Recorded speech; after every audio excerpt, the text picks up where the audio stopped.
how to make a handheld vacuum.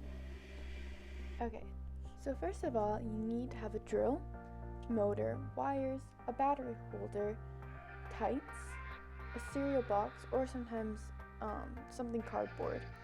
You also need a soda can, a glue stick, and a hammer. You also need some sort of water bottle, preferably circular because I struggled, something with a wire in it, a glue gun, and some sort of rope. So grab your water bottle, again make sure it's circular because I made that mistake. Grab your scissors and start cutting the top part of it off. Once you've done that, separate the two pieces and make sure that they fit together still, like so. Beautiful. Okay, so once you've done that, you can set that aside and grab your soda can, scissors, and cut the top part and the bottom part of it off. Be careful because it can be very sharp. Then cut it in half so that there's just one long piece of metal, and then you're going to need a pencil to do the next step. So you can finish cutting it, spread it out so it's nice and flat, and then with your pencil, trace the bottom portion of your water bottle so that it's the same exact size. Once you've traced it, cut it out. For some reason, mine looks like a really oddly shaped piece of bread, but ignore that because yours should be circular, remember that. And then, once it's cut out fully, grab something that's a straight edge and trace the circle into 8 separate pieces. Okay, so then grab a nail and a hammer and make a little hole in the center of the circle where all the lines intersect. Then grab your scissors again and cut each line, not fully, but almost to the center of the circle. Then twist each piece so that it's facing up all in the same direction. It should start to look kind of like a fan. Okay, so set that aside and grab your motor, wires, battery thing, and battery switch thing. I don't know what that's called. And you want to sort of plan out how your connection is going to form. So you want to have the red wire be on top, the black wire be on the bottom, and we'll deal with the rest later. So you want to attach the motor to the center hole that you made in your fan.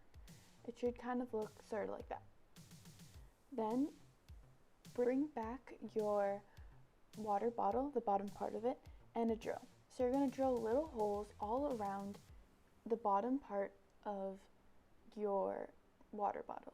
This allows for the air suction works thoroughly and creates a vacuum suction. So make a good amount of them. And then grab your battery switch bobber and you want to kind of trace it out. Then with your drill again, make a little hole for that it fits perfectly in the bottom of the water bottle. Repeat these steps except for the battery holder. This part is a little more difficult, so I used some scissors and X-Acto knife. Then you want to glue around the edges of the hole. For that, you can stick the battery holder into it. That glue is kind of weird, so I ended up using a different one. So stick it in and make sure that the wires are in the inside of the water bottle. It should look kind of like that. Then attach the red wire to the battery switch and then grab the other red wire that's connected to the actual battery and connect it to the other holder. So I kind of glued it in place with hot glue because it does allow for energy to pass through. Once you've glued the battery switch in, it should look like that with the red wires connected. Now it's time to grab bendy wire. So the only bendy wire I had was inside of this strange flower toy, so I kind of sacrificed it and chopped it off. After the very long process of ripping the flower head off, which luckily you probably won't have to do, I started to shape the wire into the shape of my water bottle. This will be much easier because, as I've said a million times, yours will be circular. So but mine took a little bit longer because it looks like a piece of bread. Ensure that it fits nice and snug and has a little handle holder. Then grab your tights and cut a piece of it to be used. This is going to kind of act like the filter for that any dirt going into the vacuum won't go into the fan. So after you do that, grab your glue gun and put glue on the exterior of the metal. Place the tights and wrap them around the metal piece so that it's very tight and thoroughly connected. You can chop off the excess if you have to. Throw the makeshift filter aside and grab your rope. Take your glue gun and start gluing little by little the piece of rope to the interior of the water bottle. This is kind of a long process, so take your time and make sure that it's even and very well connected.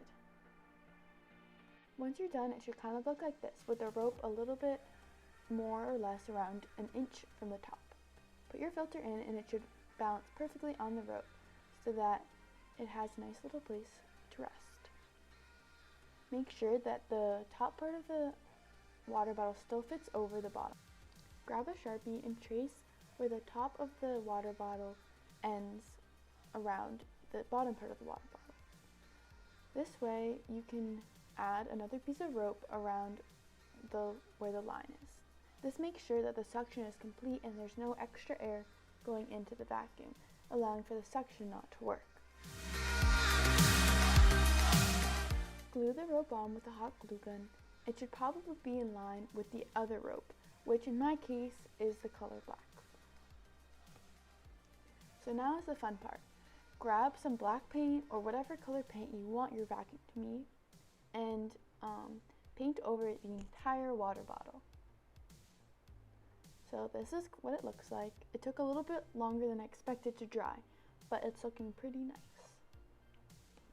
So you're going to need some sort of old bottle and a clothes hanger with a center of paper. So you're going to grab the old bottle and chop the bottom and the top off so that it looks like an empty tube. So then take some glue and stick the empty tube into the top of your water bottle so that it connects. Secure it with some more hot glue so that it's officially sealed off. This part's a little strange and also optional, but chop off a piece of the paper part of the clothes hanger and attach it to the inside part of the black tube. It should look a little bit like this. Then chop off the top part so that it's shaped so that it can be flat against a surface. And with that, you're done. You've made a cordless mini vacuum. Congratulations!